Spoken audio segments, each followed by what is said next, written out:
Buenas noches. El otro día ya empezamos con Ortega y Gasset, pero solo vimos su vida, su proyecto. Ahora ya vamos a empezar con su filosofía y vamos a seguir esa clasificación que hacía Ferrater Mora de objetivismo, perspectivismo, raciovitalismo. Vamos a empezar con el objetivismo. El objetivismo es una fase muy breve en el pensamiento de Ortega y además la va a abandonar enseguida.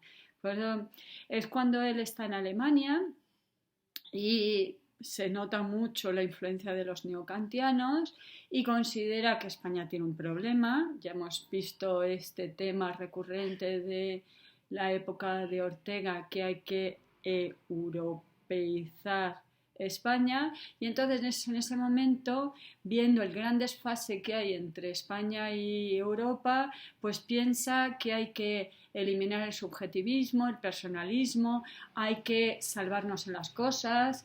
Eso recuerda muchísimo a Husserl, a las cosas mismas. Ya hemos visto que Ortega tiene muchísima influencia de los filósofos alemanes, que a la filosofía le hace falta método, disciplina, crítica, hay que ser súper objetivo, lo subjetivo es el error, no le parece que sean interesantes las personas, le parece mucho más interesante una piedra del Guadarrama, un teorema algebraico, que todos los empleados del ministerio, y entonces este objetivismo y antihumanismo y este amor a la objetividad y pretensión de salvarse en las cosas será lo que va a abandonar pronto, debido a que se da cuenta que no se adecua a las condiciones de la cultura española, ¿vale? Entonces evitamos el objetivismo y pasamos al perspectivismo. Antes de tratar el perspectivismo, voy a tratar acerca de la filosofía, que es esto de la filosofía para Ortega. ¿Acuerdo?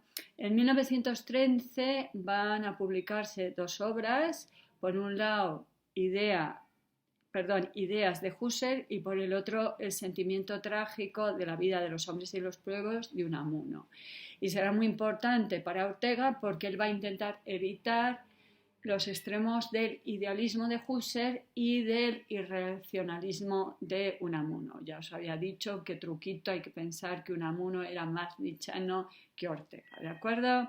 En esta época va a escribir Meditaciones del Quijote, El espectador y La España invertebrada. Serán tres obras de esta época donde aparecen dos conceptos que vamos a tratar, que es el de perspectiva y circunstancia. Pero ya digo, antes de eso vamos a hablar de qué es esto de la filosofía para Ortega. A ver, la filosofía no es algo que hagamos los humanos por utilidad, no es útil, pero tampoco es un mero capricho. En esto es una crítica que hace Ortega a los griegos que, como Aristóteles, pues consideran que es la admiración, ¿no? Para Ortega es una verdadera necesidad, ¿de acuerdo? No es útil, pero es necesario. Es necesario para poder salvarnos del naufragio de la existencia. Yo tenía un profesor en la universidad que cada vez que íbamos a su despacho a preguntarle alguna duda de un trabajo, que nos llamaba náufragos de la existencia, ¿vale? Era citando a Ortega, ¿de acuerdo? Entonces, la filosofía no es una empresa fácil, sería más fácil dedicarse a las cosas que tocamos, que vemos. Tiene un punto de rebeldía, porque no nos quedamos con lo fácil, con lo inmediato, con lo que se ve y lo se toca. Pero no es un capricho, es algo necesario. Según Ortega, la filosofía tendría ciertas características, se plantea un problema absoluto, porque no parte de creencias previas, tiene un imperativo de autonomía, que quiere decir que no se basa en lo que diga otras ciencias, lo que diga la física o las matemáticas no es un apoyo para la filosofía. Y por último, tiene un afán de panautonomía, porque aunque no se apoye en otras ciencias, sí que pretende tratarlo todo, ¿de acuerdo? A ver, Según Ortega y según todos los autores, la filosofía es un conocimiento teórico y debería ser intrasubjetivo. ¿Qué quiere decir esto? Traducción, que es comprensible para el otro. Si yo digo algo muy interesante pero nadie me entiende, pues es una pena. Así que Ortega no solo distancia la filosofía de las otras ciencias, sino que lo va a distanciar del misticismo.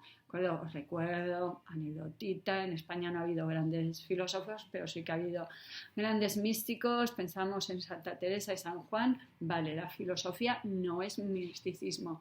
La filosofía no trata de lo indecible, de lo inefable, de lo que no se puede expresar. La filosofía es aletheia. Lo de que la filosofía es aletheia es algo de Heidegger. Ya vimos la influencia de la filosofía alemana en Ortega y Gasset.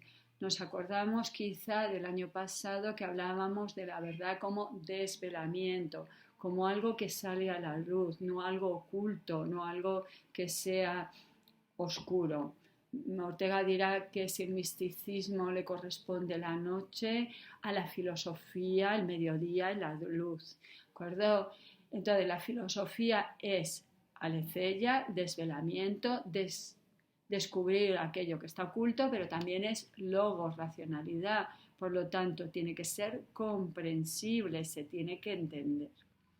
Bien, antes de entrar en el tema de la perspectiva y de la circunstancia, vamos a ver la crítica que Ortega hace al realismo y al idealismo. ¿De acuerdo? Bien. La crítica al realismo y la crítica a la ciencia. Podéis pensar, a ver, Ortega no lo dice, pero podéis pensar en Aristóteles, ¿de acuerdo? Aristóteles es el padre de la lógica, Aristóteles es el padre de la biología, Aristóteles tiene un tratado de física, con él aparece el realismo, ¿no? Hay que tratar acerca de la realidad.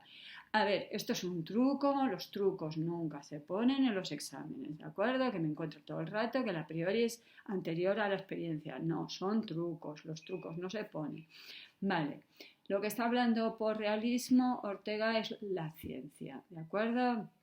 A ver, ya vimos que Ortega, al igual que muchos autores españoles, critica el positivismo, esa corriente filosófica que considera que la solución a todos los problemas es la ciencia.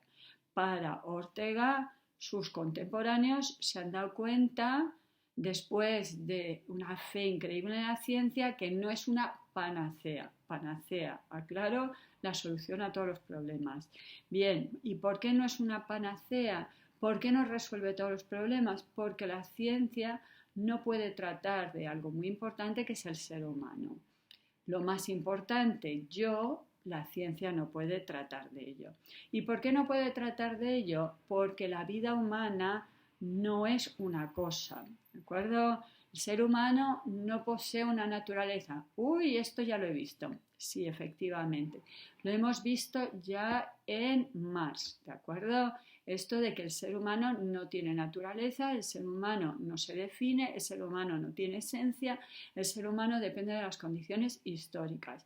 Vale, igual que los marxistas, porque hemos visto a Marx, pero hay muchos marxistas, los existencialistas que no hemos dado, pero deberíamos haber dado, también van a hablar de que el ser humano no tiene una definición, no tiene una esencia. Yo no puedo decir el ser humano es animal racional, o el ser humano es animal político, o el ser humano ha sido creado a imagen y semejanza de Dios. No tiene una definición, ¿de acuerdo? Entonces, para Ortega, al igual que para Marx, pero cuidado con matices, porque uno es un filósofo español y el otro es un filósofo materialista, para Ortega el ser humano tiene historia, ¿de acuerdo? Entonces, como tiene historia y no es una naturaleza, se le escapa a la ciencia. Y como se le escapa a la ciencia, no puede tratar. Bien, la ciencia está muy bien cuando se trata de cosas. Cuando la ciencia trata de los astros, por ejemplo, estupendo y maravilloso. Para las cosas sí, para los humanos no, ¿de acuerdo? Dice así que es que la razón físico-matemática es como agua que se va por una canastilla, ¿vale? Es una forma poética de decir que la física y las matemáticas no pueden dar cuenta del ser humano. Bien, en principio la respuesta a esto sería el idealismo, ¿vale? Truco, ahora pienso en Descartes, ¿no? Durante siglos habíamos sido realistas, a ver, no todos, pero los que seguían la estela de Aristóteles, que llega hasta nuestros días, ¿no? Trata acerca de la naturaleza, trata de la realidad, y de repente, ya sabemos, con Descartes se da una ruptura, aparece el idealismo, ¿de acuerdo? Porque ya no trato del mundo, trato del sujeto, mi cabecita, lo que hay dentro, no fuera. Los científicos tratan de la naturaleza, la filosofía da un paso atrás y tratará del sujeto. Idealismo, ¿por qué? Porque vamos a tratar de las ideas, ¿de acuerdo? Vale. Entonces, igual que os decía, truco pienso en Aristóteles, aquí truco pienso en Descartes. A ver, en principio la respuesta al realismo hubiera sido el idealismo, ¿no? En vez de la naturaleza vamos a tratar del espíritu. Ya sabemos que reglas para la dirección del espíritu de Descartes no es un espíritu fantasma, sino el espíritu es mi cabeza, ¿no? Y debería haber resuelto el problema, pero no lo resolvió. ¿Y por qué no lo resolvió? Y aquí vemos, el problema fue Parménides, que hizo la interpretación eleátrica, el ser, ¿no? ¿Cuál fue el problema? Que los idealistas van a considerar que el espíritu, el sujeto, es una cosa. ¿Nos acordamos? Descartes, res, ¿no? Es una cosa, ¿de acuerdo? Entonces, han pensado que el ser humano es independiente de la naturaleza. Es algo estático, eterno, independiente, ¿no? Al margen de la naturaleza. Cuando justamente los idealistas se dieron cuenta que es el sujeto el que piensa en la naturaleza, piensan que es algo independiente de la naturaleza. Margen. Esto ya lo hemos visto en Marx, ¿de acuerdo? Cuando hablábamos de que no hay un sujeto y un objeto, sino que es el sujeto el que transforma la naturaleza, por lo tanto no son dos cosas al margen, ¿de acuerdo? A ver, aquí es distinto porque no estamos hablando que el ser humano transforma la naturaleza, pero estamos diciendo que es el ser humano el que piensa la naturaleza y por lo tanto no son dos cosas distintas, ¿de acuerdo? Entonces, resumiendo, lo importante es la vida, como sabemos, va a ser el nuevo concepto que pretende que no caigamos ni en el realismo ni en el idealismo. ¿De acuerdo? Y por hoy lo dejamos aquí con este nuevo tema, nuevísimo, no lo habíamos tratado, que es la vida. Hasta luego, era una ironía, obviamente, hasta luego.